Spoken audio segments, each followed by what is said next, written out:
mislim da inovacija, ako gledamo čitav svijet, dolazi iz privatnog sektora. Znači, to su manje kompanije, to su start-upi, to su kompanije koje proizvode inovaciju.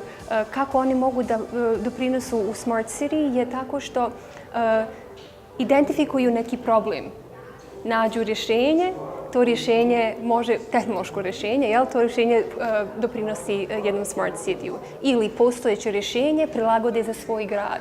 Nešto što funkcioniše u Londonu će na neki drugi način funkcionirati u Sarajevu. Znači, imati tu otvorenu open mind i adaptirati se na grad u kojem živimo. Privatni sektor je ključnu ulogu ima u tom svemu. Poznato je da privatne kompanije značajno ulažu u inovacije, u progres, u razvoj. Dakle, kroz tu vrstu ulaganja, dijeljenja znanja, dijeljenja rezultata takvog razvoja sigurno možemo doprinijeti razvoju gradova. Privatni sektor sigurno može mnogo da uradi u toj oblasti.